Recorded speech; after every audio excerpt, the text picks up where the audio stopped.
Hello my viewers and welcome to today's thought-provoking discussion. Subscribe, like and share your thoughts on what you think about this video. Now today we take a look into a critical examination of history and its often overlooked intricacies. In this video we confront the selective narrative surrounding the teaching of slavery in American public schools. Now this palm color man challenges us to question why the historical narrative typically begins in the 16th and 17th centuries, effectively limiting our understanding of the origins and complexities of slavery.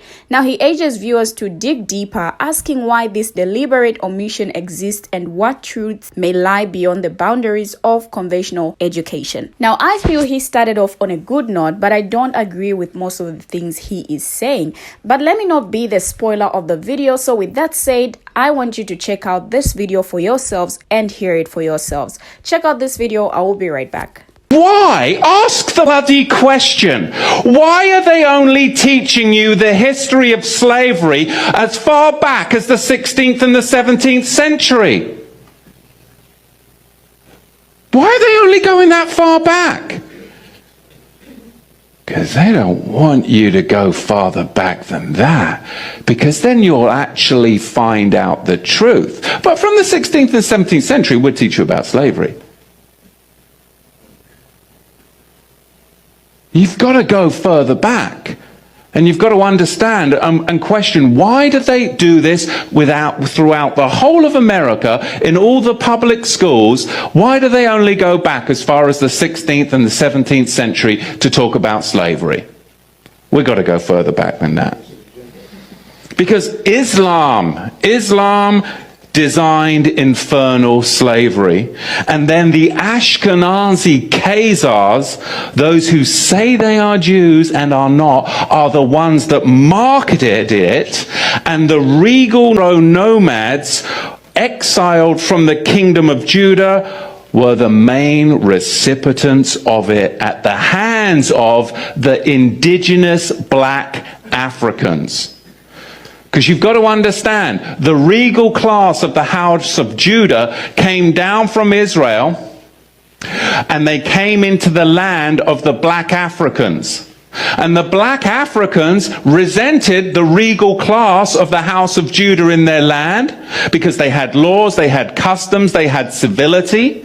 And they were a regal class that came down into Africa. And later on, it was the Ashkenazi, the Islamic slave traders as well, that then worked together with the indigenous black Africans to enslave the regal house of Judah. This is what we've got to understand, but you've got to go back before the 16th century to understand the roots of it. So we're going to see, as we dig into this, where this slavery came from, because it was really a system that was very, very well crafted. There was Islamic masters, and there were white Ashkenazi Khazar ship owners. There were the buyers and the sellers. And they're not going to fill you in on all of this, but really you've got a four-tier system. Number one, you have the nomads that were exiled from the kingdom of Judah. Number two, you had indigenous black African hunters that resented the regal nomads that had come into their territory with their own customs, with their own laws that were different and would not assimilate into their tribal culture. They were their own tribe. They were the regal house of Judah. And number three, you had Islamic trappers that worked with the indigenous black Africans to trap the regal Negro house of Judah. And then you had them sell them to the Ashkenazi ship merchants, along with many Portuguese and British Ashkenazi. So again, we've got the four-tier system. Number one, we have the regal nomadic class that are exiled from the kingdom of Judah. They are their own royal tribe in Africa. Then, number two, we have the native black African trackers They're going to track them down. And number 3, we have the Islamic trappers, because between 650 of the Common Era and 1900 of the Common Era, 10 to 20 million people were enslaved by the Arab slave traders. Over 20 million enslaved Africans were delivered through the Trans-Sahara route to the Islamic world. Can you get your head around that? That's not even touching the Americas. Over 80 million more blacks died at the hands of Islam en route. And number 4, we have Ashkenazi Khazar Jewish ship merchants. And of course, the Portuguese and the British Ashkenazi were the main buyers. Islam and the Ashkenazi, those that say that they are Jews and are not, were the main sellers. Does that make sense? You've got to dig into this further. We have the 2 tiers right there. We have the Islamic trappers, and then we have the Ashkenazi ship merchants. You see, the Romans, they were globalist slavers. They were globalists then and now. They just migrated to Gaul, Ashkenazi, the sellers, and Britain, the British, of course, the buyers. German Jewry and British Jewry, where have they gone to? Well, they've descended upon Wall Street, upon Hollywood and Washington, D.C., as we see it right now, just to fuel this cataclysmic final war of globalism, which is none other than renaming colonialism. And this is the world that you and I live in. And I'm so sick and tired of these talking heads when it comes to the election time, trying to enslave everybody and cause racial division to try and get the votes. When ultimately, if Israel would just wake up to who's enslaving us, regardless of our skin color, he says what? I am Yahweh your Elohim that delivered you from slavery. We all need to get out from underneath this slavery system, and we need to come together as Joseph's multicolored Melchizedek cloak. But we've got to help identify who are our Jewish brothers and where are our Jewish brothers as the whole house of Israel comes together. Because Islam and the Slavic regions, I mean, where do we get these names? Yugoslavia, of course, Czechoslovakia, Slovakia.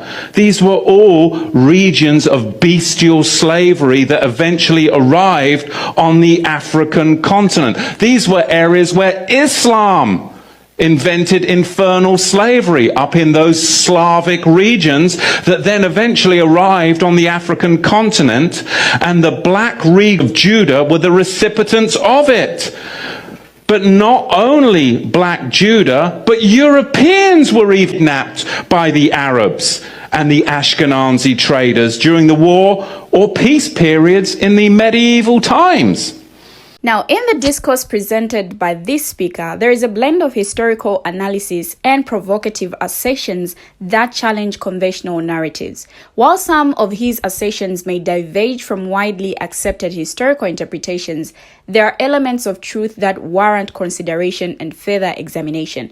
For instance, the speaker's assertion that the history of slavery often begins in the 16th and 17th centuries in American education is largely accurate.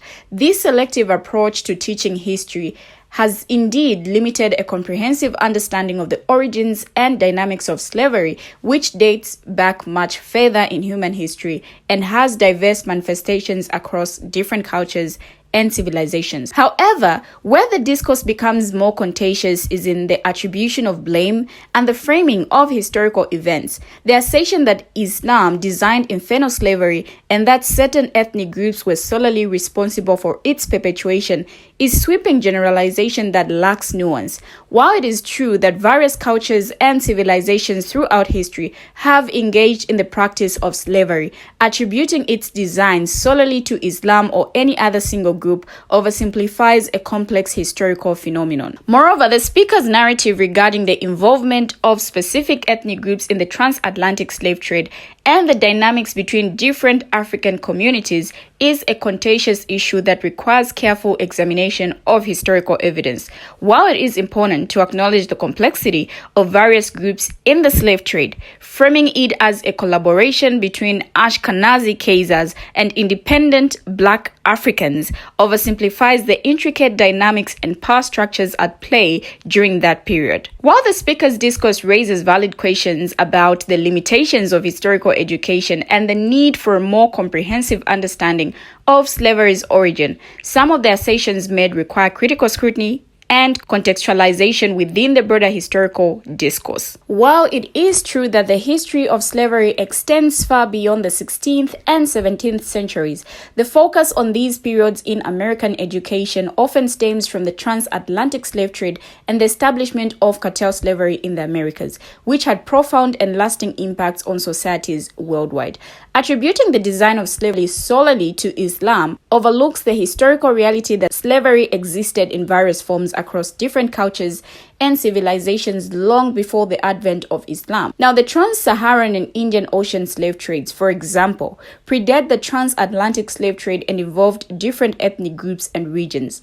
The involvement of specific ethnic or religious groups in the transatlantic slave trade was not uniform and varied depending on historical context. While some European merchants and African elites were indeed complicit in the trade, it is essential to avoid simplistic generalizations and instead examine the diverse motivations and circumstances that contributed to the perpetuation of slavery. Understanding the complexities of African societies and their interactions with European and Arab traders during the era of the transatlantic slave trade requires nuanced analysis. While some African kingdoms and societies engaged in the capture and sale of slaves, others resisted or were coerced into participation. The impact of the slave trade on African societies was multifaceted, leading to demographic shifts, economic disruptions, and social upheaval. The topic of slavery and its historical legacy is fraught with complexities, and discussions surrounding it must be approached with sensitivity, critical inquiry, and an acknowledgement of the diverse perspectives and experiences involved. Now, the coercion of Africans into participating in the transatlantic slave trade is a significant aspect of this dark chapter in history that merits further exploration. While it's essential to acknowledge the agency of individuals and groups involved, it's equally important to recognize the various forms of coercion and exploitation that characterize the slave trade. One form of coercion stemmed from asymmetrical power dynamics between European colonial powers and African societies. European traders often employed tactics such as military force, intimidation, and manipulation to coerce African leaders and communities into participating in the slave trade.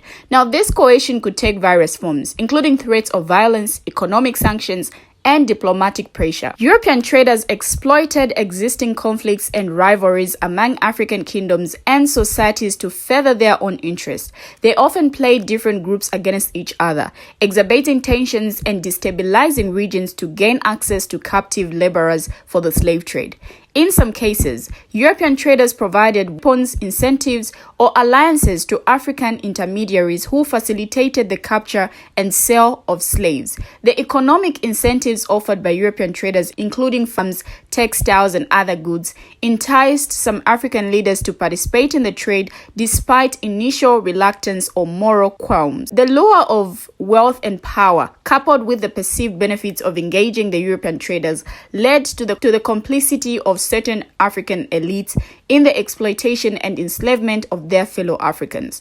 The spread of European colonialism and the establishment of fortified trading posts along the African coast further facilitated the capture and transportation of slaves. Now, these outposts served as hubs for slave traders, enabling them to penetrate deeper into the interior of the continent and procure captives through raids, welfare, and kidnapping. Overall, the coercion of Africans into participating in the transatlantic slave trade was a complex phenomenon shaped by a combination of economic, political, and social factors. While some African individuals and groups actively resisted or sought to mitigate the impact of the trade, many others were coerced, manipulated, or exploited by European traders seeking to profit from the commodification of human beings. We have finally come to the end of the video, but what do you, my viewers, have to say about this video? Share your thoughts in the comment section. Thank you for watching and see you in my next video as I bring you another interesting video.